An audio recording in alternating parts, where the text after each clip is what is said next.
G'day YouTube, this is Henry Reynolds talking about the Forgotten War. Talk about the numbers of people who were killed. Now all of those I think point in the direction of war, but why I think it is war is because it was about very important issues. Now in some ways that seems to me to be the fundamental difference between attitudes in the past where even if there was a recognition of frontier warfare, it was seen more as a matter of banditry or criminality because the Europeans had started with the premise that the Aboriginal people of Australia neither had property rights, they didn't own the land as we know, nor were they sovereign. They didn't actually have the sovereign authority over the land. So if there was conflict, it couldn't be about those big issues. Now, if, as now, we clearly have to accept that they were landowners, I mean, the highest court in the land defined that now over 20 years ago, and it's quite clear from everything we know that Aboriginal society had government and laws and therefore exercised sovereignty. So if you have conflict which changes the ownership and the sovereignty of a whole continent, then this is a war, and a very important war. It's one of the most important wars of the 19th and early 20th century because it does change the ownership and possession and the control of a vast area of land. And when you say it's war, you're not talking about it being civil war, are you? You're talking about it being nation versus nation warfare, really. Because it's hard to classify. For it to be a civil war, you would have to classify the Aborigines as British subjects upon colonisation, wouldn't you? Yes, which was the legal theory. I mean, by the 1830s, the imperial government said no war can exist with these people, they are British subjects. But that's not the way in which most people, from the governors down to the frontier settlers, saw it. They realised that it was just a fiction that these people were British subjects, that they were indeed engaged in a serious struggle, and there were indeed, the legal theory that they were all British subjects was not recognised by some of the key legal figures. I mean, the first Chief Justice of South Australia, a man called Cooper, recognised that the settlers were moving out into the country of foreign nations. So that legal question was always contentious, and it's, in a way, it hasn't been resolved because no Australian court has tackled the question of sovereignty. Because they say, no, we can't deal with that. Now, if they can't deal with it, then the only avenue, it seems to me, is to seek an opinion from the International Court of Justice. But quite clearly, what we are dealing with is a war, and I would argue the most important war, with the exception, I think, of the Pacific War, the most important war that Australia's experienced. More important than the First World War, because it was in Australia, about Australia, but above all, about these very important questions.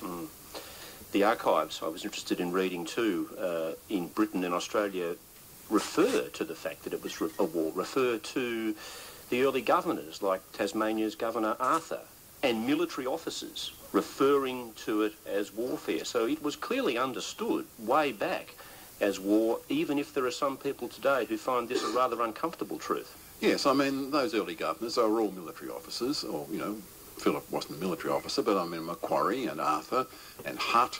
All of these people had military careers. They'd been soldiers in the great wars of the Napoleonic period. And Governor Arthur is the most interesting in a way because he was in Tasmania for 12 years throughout that period of what's known as the Black War, which was known at the time as the Black War. And in his correspondence inside Tasmania, in the letters he wrote back to Britain, in his own private correspondence, he says this is a war.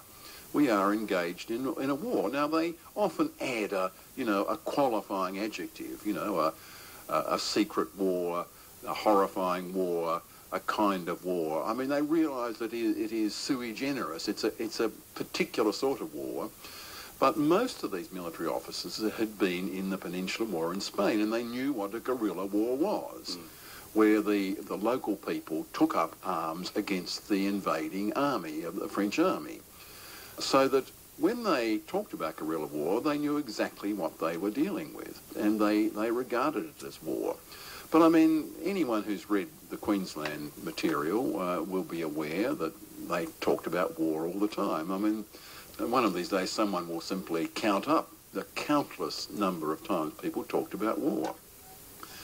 And as I say, it isn't just the extent and the violence and the suffering of it, but it's that it was about very major issues. I mean, one of the things that made me come back to this was when I was reading, I actually was looking at writing about war and reading about it, and I read the great theorist of war, Clausewitz, the great Prussian theorist of war. I mean, still regarded as the one great book about war. And Clausewitz said, look, it's not the battles, it's not the coming and going, it's not the commanders and the bravery of soldiers. It is what are the great strategic objectives. And that is what makes it a war, rather than just an insurgency or a crime wave. The great strategic objectives. The great strategic objectives in Australia was the ownership and control of a whole continent, the resources of which we all live on and buy and from. The other point you make is, to those who don't think it's war, you offer this. If there was no war, then thousands of Aborigines were murdered in a century-long, continent-long crime wave tolerated by government. After reading that, I thought it was perhaps preferable to think of it as war, and that perhaps we should take some reassurance from it being war. No, I think that's absolutely right. I mean, the alternative is, yes, it was murder, rather than a struggle about real and important questions. Now, there certainly were, the idea that the settlers went out and, that was just a sport, they killed people for sport.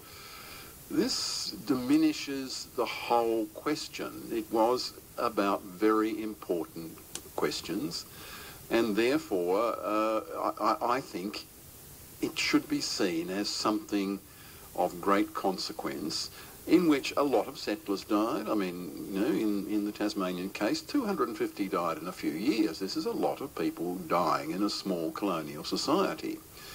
And they often died violently. So 250 Europeans, certainly more Aborigines.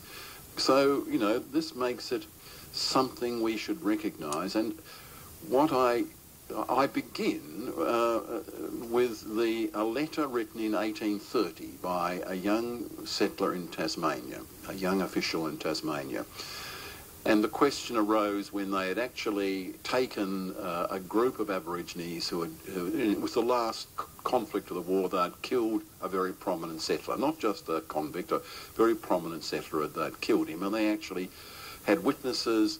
They took them prisoner, they took them to Launceston, and the question was, well, what are we going to do with these people?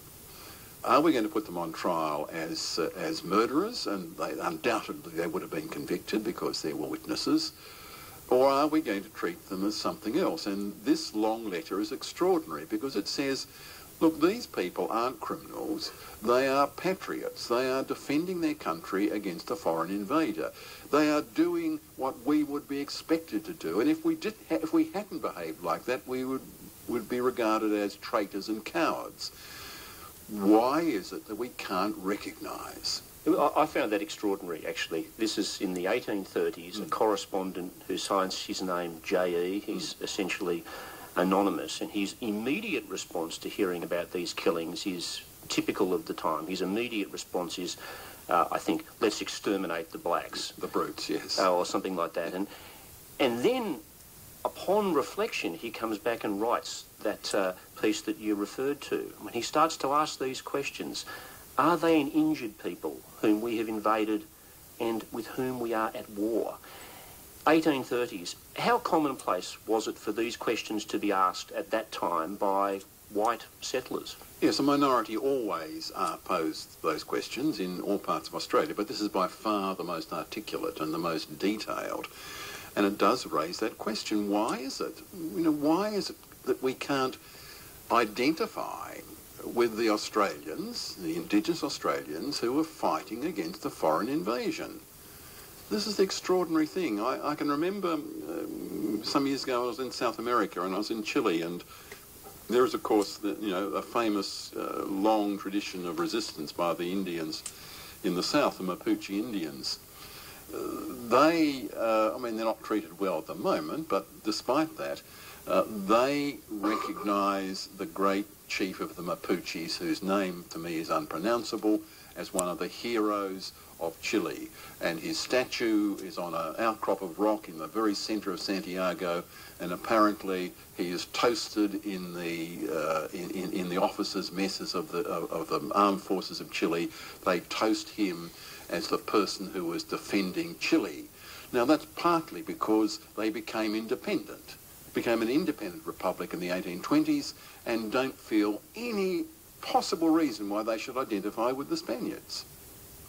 And that is a very big difference. Is the other reason why we find it hard to accept this that it is very threatening? I mean, we as a country have slowly begun to accept some of the wrongs that have been perpetrated on the original inhabitants of this continent. Slowly we're coming to terms with our history, but it strikes me that this is another big leap, an acknowledgement of frontier warfare, a reshaping, further reshaping of our foundation story. Is that why people are balking at accepting it, in spite of the mountain of evidence that you place in front of us in this book to demonstrate that it is clearly warfare? Well, the interesting thing is that people like Ray Evans and many others, have been writing about this for many, many years. And in a sense, that's what provoked the history wars, and in particular the writing of Keith Windschuttle. Now, there's no doubt in my mind that for a lot of people that gave great relief. They were so pleased that someone had come along and said, you don't have to listen to these people. It wasn't like that at all. There's nothing you have to worry about. And there was that sense of relief. Now, there clearly is a real difficulty about coming to terms with the conflict. Real difficulty and hostility. It makes people angry. I'm also told that quite often students get very upset and they don't want to hear about this. And so you've got someone like John Howard, who personally was involved in this whole question, and said, as many people I think said, we must have stories that make young people proud of their history. These stories, they make them ashamed of our history. So therefore, we want another sort of story. And that is undoubtedly one of the reasons for the tremendous public, state-sponsored promotion of wars overseas, because it takes attention away from what happened within Australia. And in some ways, that was the most significant reaction to what they call black armband history. But much of the evidence, much of what I write is summing up things I've written before, and many others have provided the material. It was there, it's been there for 20 years and more. It's not so much the evidence that's in question here, it's what flows from presenting the evidence and describing it as war, and it casts a pall, does it not, over the legitimacy of the nation? Well, I often say to people, why is it that we seem to be proud of invading the Ottoman Empire, or Turkey, that presented absolutely no threat to Australia, and yet we seem to be ashamed about invading Australia? It's a very, very strange way of seeing the world. And there are two general things. One is, had we not experienced this extraordinary publicly funded campaign to celebrate war, to commemorate and even celebrate war, that we are seeing now and are going to see in even greater intensity over the next few years until presumably 2018. Had that not emerged in a quite unprecedented way, then I may not have returned to this material. But if we are going to make war as the central defining experience, and if, as Brendan Nelson says, the War Memorial is the soul of the nation... We will come back to that, by the way. Yes. Then what do you do about this? And one of the questions I ask is, are Indigenous Australians our countrymen or not? Now, if there's one thing the conservative Australians would say into that question, they'd say, yes, of course they are. We're all one people. We won't have any of this talk about separatism or sovereignty or self-determination because we are all one nation. You know, that's a viewpoint that you know, has a certain logic about it. But the corollary of that is, all right, well, if we are one nation, these people are our countrymen. How is it that we can ignore what happened to them when we rattle on endlessly about what happened to our soldiers overseas? Some of the massacres of Aborigines in the 19th and 20th centuries are fairly well known to those people with a cursory interest in Australian history. There's the Mile Creek Massacre, the Coniston Massacre, perhaps the last such massacre. But what you point out in your book, what you marshal in your book, is just how widespread the conflict was right across the continent. As white settlements spread throughout the continent, so essentially did war. Can you talk a bit about that the extent of the warfare, how long it took place for, and where perhaps some of the more brutal incidents took place? Well, it was an essential corollary of settlement. So it began as soon as the settlers began moving out into Aboriginal country, assuming that it was their land or it was theirs for the taking, assuming that they could use force to impose their will on the local people who, you know, it was inevitable that conflict was going to happen. Now, because Australia was such a vast area and the settlement, you know, was still, they were still pushing into new country well into the 20th century, so the conflict accompanied that process of settlement, of pioneering settlement. It differed very widely, and as with the rest of the world, I mean, the 19th century saw a tremendous increase in the power of European weaponry. And this, more than anything else, explains the second great era of imperialism. You know, when you know, in 1898, when the British mowed down 10,000 Sudanese with machine guns and lost about 100 themselves. You know, this was a period when there was a great disparity in force. Now, that happened in Australia, and by the end of the 19th century, you know, the Australian bushman, he knew the bush, he could live in the bush, they were hardy, they had horses, and they also had extremely powerful weapons that they could shoot people at a great distance. So the conflict changes very, very greatly compared to what it was in Tasmania, where the gap between the two was much, much closer. And therefore the death rate among Europeans was significant. So the contest was vastly unequal because of the superior weaponry that the settlers had. What were the various... Okay, here end of part 1 of Henry Reynolds on the Forgotten War.